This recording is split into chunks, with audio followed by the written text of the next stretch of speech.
Hey everyone, Kyle once again, and welcome back to another movie review. And now getting to reviewing the sequel, since I've reviewed The Little Mermaid, which is a Disney classic masterpiece. And now time to review the sequel, which is released direct to video, released in 2000, and that is The Little Mermaid II: Return to the Sea. Yep. Which is, it says here, it's a special edition. Not much for, and it's another one of those DVDs where it says special edition, but there's nothing special about it. For bonus features, is games, activities, and music videos. It says and more though, but it's not much to it. So it's another one of those special editions where it's just not overall special. So. I mean, what was I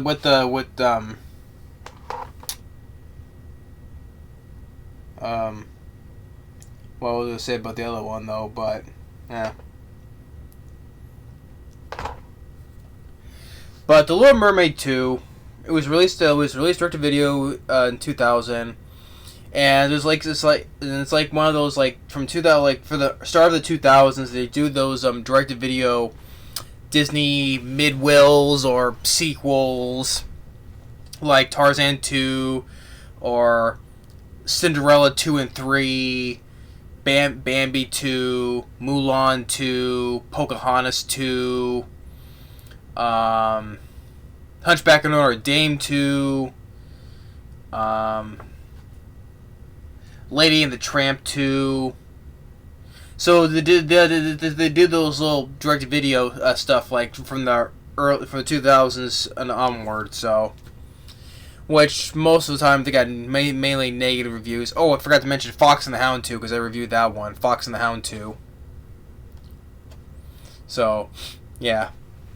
But this one I think it's Oh, and I forgot to mention Beauty and the Beast, the Enchanted Christmas. That's another one I gotta mention too, and even The Lion King 2: Simba's Pride, because I reviewed that long ago. I can't forget that one.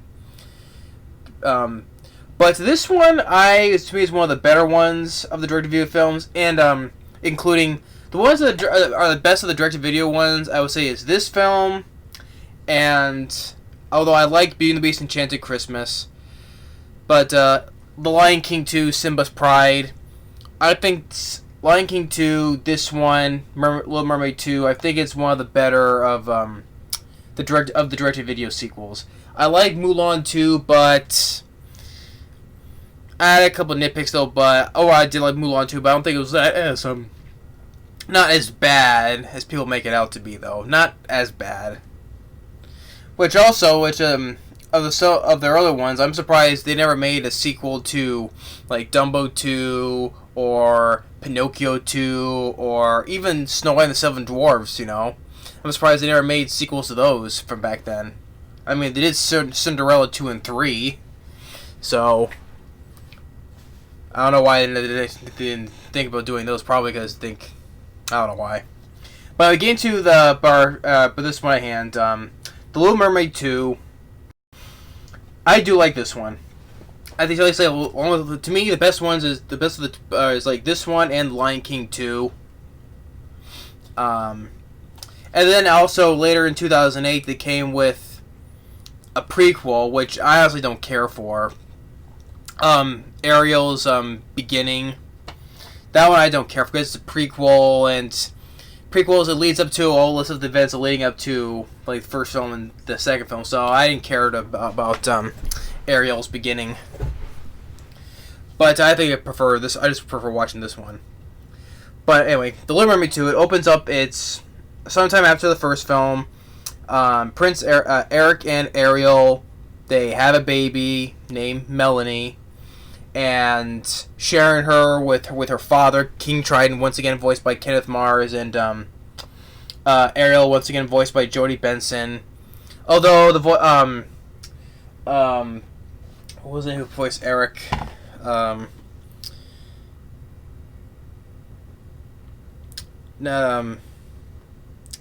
on.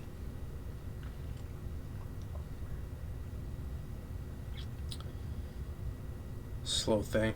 Christopher David Barnes, who voiced Eric in the first film, doesn't come back to voice Eric. It's he's replaced by Rob Paulsen, which he's done some voice work on some other stuff as well. So, and so they celebrate the birth of their baby Melody.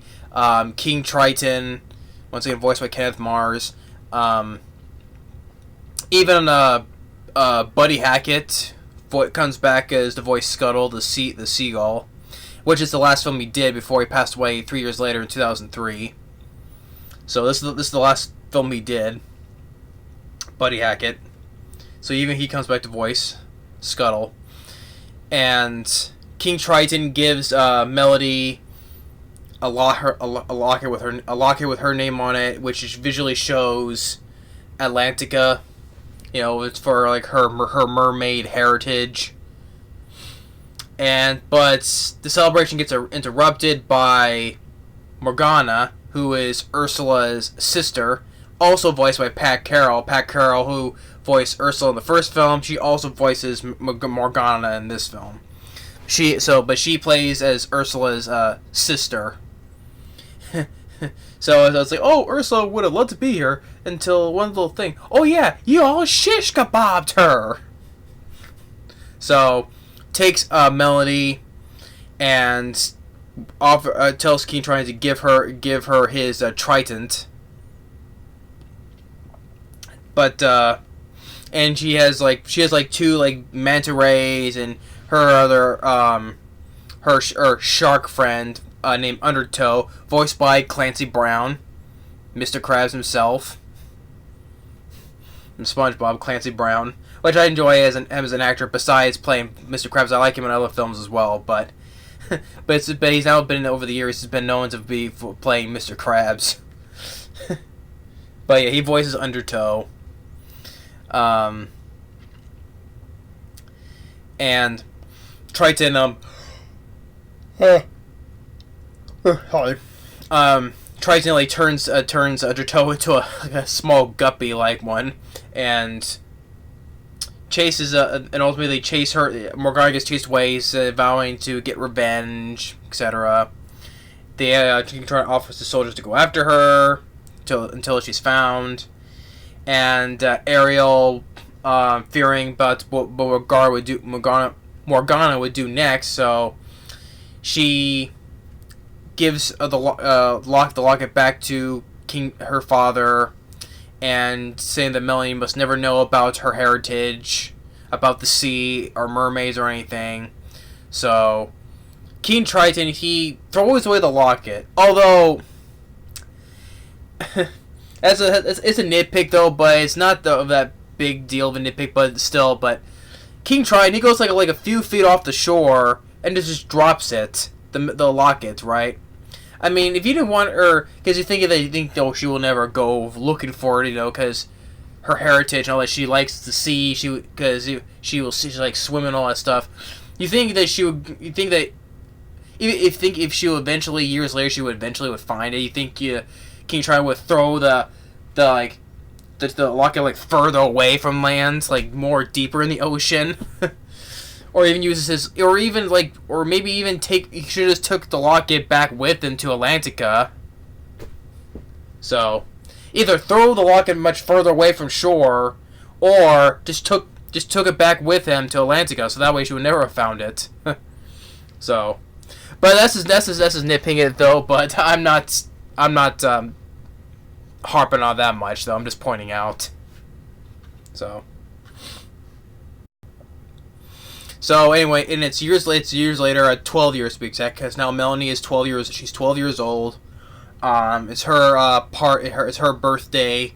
Getting ready for this big her birthday party, to be exact. And Sebastian, once again voiced by Samuel E. Wright, is keeping an eye on her, and by this time, the castle is now surrounded, has a big wall built in front of it, so, forbidding Melanie to go for the seat, but that doesn't stop her because she sneaks under the wall. She she's like her mother. She likes like swimming in the sea, likes to collect things, like her mother did, and then eventually she finds the locket. Although it has her name on it though, but has like some sand on it though. But she didn't see it at first though. But she finds the locket, puts it in her bag, and even like Sebastian's like, "Oh, you're just like your mother, just like your mother." So,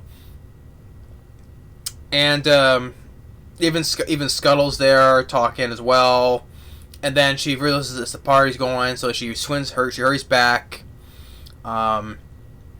Even Ariel, she misses the sea as well. She has a moment where she steps into the water, because she's mermaid, so she feels, misses the sea, misses her father, and when it comes to the party. Like there were some kids, like they call Melody weird because she talks to fish, even though, yeah, like Melody, she like for going to sea, but they only put on like, oh, why does she talk to fish? Like, why do I have the ability to talk to fish? That's another thing though, but that's another time about. But the kids are telling her she's weird because she talks to fish, and when the party's going, like she accidentally ties Sebastian to her party dress, and one part leads to another where she tries to dance with this boy, and Sebastian gets loose, and the kids are all laughing at her. Even and when Chef Louis from the first movie, which is also voiced by the same actor as well from the first movie. I can't remember the guy's name though, but he's still voiced by the same actor. And the fun moment where just like he sees Sebastian's like, you, and then Sebastian goes, you. I thought that was funny. It's like, no, Louis, no. Goes chasing after her like he did in the first film. But at the same time, the kids are laughing at her, so she runs back to her room. And then eventually she finds that the locket has her name on it, so she asks her mother, and she opens it, it shows Atlantica. So he asks her mother, why is it has my name on it? Why is it all this shows Atlantica? She doesn't want to answer, so she gets upset. She runs away, gets on a boat, and one thing leads to another is that Undertow finds her and takes her to Morgana. And Morgana wants to tell her stuff, like about Atlantica, but of course she said she can use some of her magic to make her into a mermaid. And with that said, another part of the deal is that, of course, she lies. She lies. Oh, someone stole my trident. She lies about that. So he wants her to swim over to Atlantica to retrieve the trident and give it to her. Not telling her that King Trident is her grandfather. So yeah, of course, the typical thing of lying, of course, but still, that's how we get our movie going. So she uses she finds a bottle of Ursula's magic, and it turns her into a mermaid, and she's like all happy. She's all happy about it, and then eventually she befriends a penguin and a walrus. What were the names? Tip and Dash. That's what the names are. The penguin and the walrus. Tip and Dash. So they swim over to Atlantica. She takes the trident, and while it's going on, before that though, King Trident makes Ariel back into her mermaid form so she can go and look for her. And then it comes to when Melody goes to finds Atlantica and takes her trident, which is, even though for King Trident, you would not be unwise to leave your most powerful thing alone and unguarded. So that's some of the Olympics, like something like, oh, okay, so he doesn't throw the locket away farther enough for Melody to find it, in case, but then also leave your most powerful weapon or Well, Ace can use it as a weapon, but still use it to just leave it alone unguarded because someone might take it, which in case it happens. So she takes it, brings it back to Morgana. Ariel finds her saying, "Oh, you're a mermaid? You lied to me," and all that stuff. And it's the typical thing of, "Oh, you lied to me," and "Oh, I was trying to protect you." It's just a typical cliche dialogue we've heard a whole bunch of times. I wanted to protect you from the truth and all that stuff. So she gets mad. She gives it to Morgana, and she creates this those little things of ice. And before that, she traps Melody along with Flounder. I forgot to mention because as time passed, Ariel finds Flounder and he has kids. Not voiced by the same actor from the first film, because by the time Flounder is much older, so he's voiced by a different actor. So yeah, Flounder has kids and goes to help search with Ariel. So, but by this time now, Morgana has trapped Melody and Flounder in this part here and sealed it with ice so they can't get out. And time's running out that the spell's wearing off. That Melody is going back to her human form, back to being normal. So she has to hurry up and she's running out of air, and then Undertow gets changed back to his normal size, and with dealing with Tip and Dash, and then eventually breaks through the ice, and Undertow loses all of his teeth. And with Sebastian, with those two manta rays, which they're forgettable characters. You forgot probably. You see them in like one or two scenes of the film. You forgot they could have been taken out though. They're trying to be like Flotsam and Jetsam, the eels from Ursula's in the first film. But Flotsam and Jetsam are more kind of characters than these two manta rays. I don't even know who their names are anyway. They could have been left out of the movie though. But doing with them, it's like Sebastian ties their tails together and they end up getting intertangled with each other. And that's it. And we're gonna, is now, like her sister saying, "Oh, I'm now the ruler of the sea now." And she, makes everyone bow down before her. But, and Melody is the only one who's basically the one who saves the day, stops her. Which, the whole time, she has everyone, bow down before her, Morgana, but doesn't do anything to help with stop a human girl. But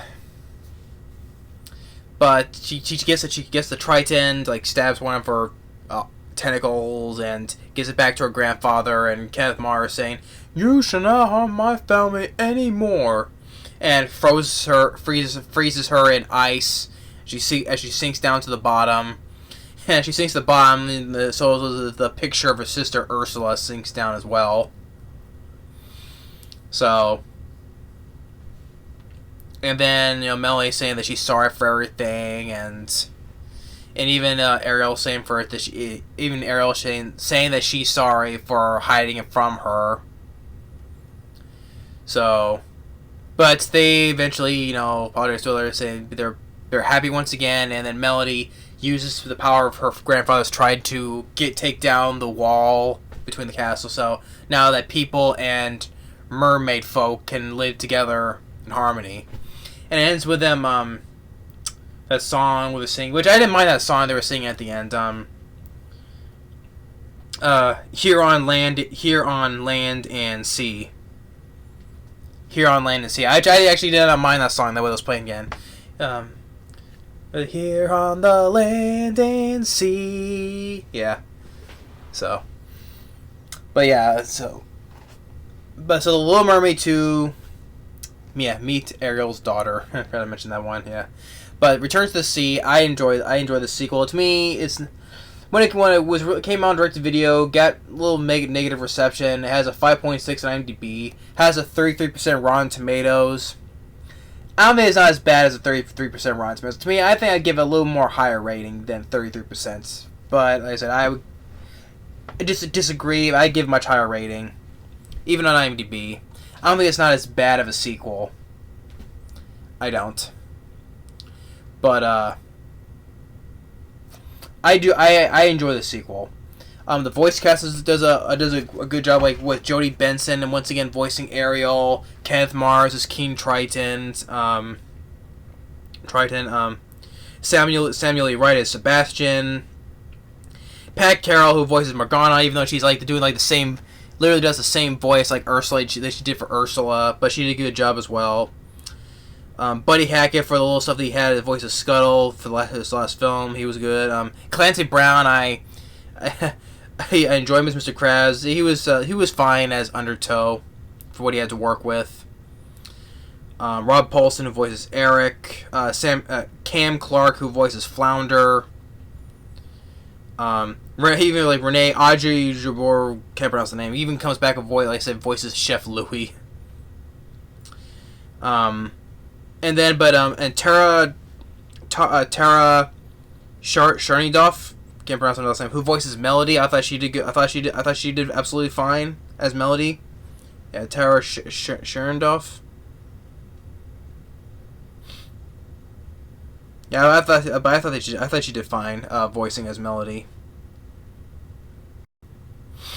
But yeah, it's much shorter. It's much shorter than the first movie. This one's only 75 minutes, so it's definitely more faster paced than the first film because it's much shorter. But yeah, I like Little Mermaid 2, Return to the Sea. But it's the prequel I just don't care for. Ariel's beginning, I honestly don't care for the prequel. If I don't have it. If I'll get it eventually. Not right now. So it'll just be, if I'm just like looking for DVDs, any DVD store, if I'm just randomly looking through stuff, if I see it, I'll pick it up, but not right now. Because like I said, I don't care for it. But just to complete for me the series of it, so I'll give it a watch someday. So, but yeah, I just find it better. But at least there is a positive saying on the back here by this person from New York Post saying, full of the fun, the same kind of magic that the original had. Back here.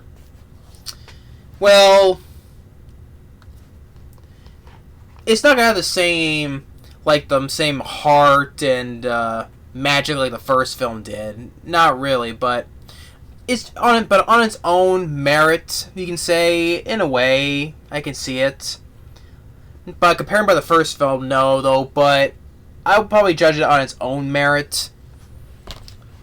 Maybe yes, I can have some. I do see some fun with it because, like I said, I like this one better of the direct-to-video than most of the direct-to-video Disney sequels. But the voice cast was good.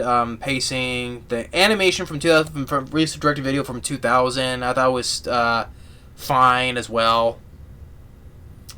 But yeah, I enjoy the Little Mermaid 2. And part of me wondering, instead of doing a prequel, make another sequel. I actually would not mind that one. If they did with Cinderella 2 and 3, I wouldn't mind to see a third one though. But how more with Melody, her next adventure would be.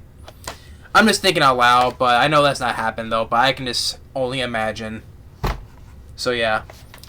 But that's my review of The Little Mermaid 2, Return to the Sea. And as I before mentioned about the live-action remake coming out, I think it was supposed to be like next year. Because, with the girl who plays Ariel. To me, I think Chloe Grace Moretz, she would have been a better casting as Ariel. She kind of looks like if she can play Ariel. Javier Bardem as King Triton. Imagine how he would play as that. The big ass beard, like with King Triton, that King Triton has in the movie. Well, who else playing as stuff? Like the guy from One Direction playing Eric. If Melissa McCarthy plays Ursula, I'll be curious to check it out because I think she would probably play the part as well. But the girl who plays Ariel, Haley Bailey is her name. Not entirely sure. I think I don't know her. I barely even know who she is. So I'd say I like Chloe Grace Moretz. She would have been a perfect choice. Even my brother would agree with that. But it's not gonna capture. It's not gonna have the same heart as this film, or even this film, I would say. But mainly this film. And that's one thing with the Lion King remake. It's live action though, but it's not gonna have the same heart as the original. Because I love the original Lion King to death. I reviewed it. It's a Disney masterpiece, one of my all-time favorite films. Let alone Disney films, period. It's not gonna have the same heart because the trailer is making it totally nostalgic. You know, with having Hans Zimmer's score, Elton John, Tim Rice's songs. It's not gonna. It's carbon copy because for the trailer looks like more shot-for-shot remake. So it's not gonna have the heart as, and if they do the Little Mermaid, it's not gonna have the same heart as well. So I'm just saying comparison. So, but I'm just pointing out, but that's for another time later. So, but hope you enjoyed my review. Boy, check out my review for the Little Mermaid. Check it out, and but I hope you enjoyed my review of the Little Mermaid 2. If people like the film, good, pretty good. Good on you, I would say. But if you haven't seen the sequel, I would recommend you check it out. I think it's worth the look because I definitely enjoyed the film. So, but I say it's worth a look. So yeah, but definitely worth the watch. But thanks for watching. Stay tuned on the next movie review. Later.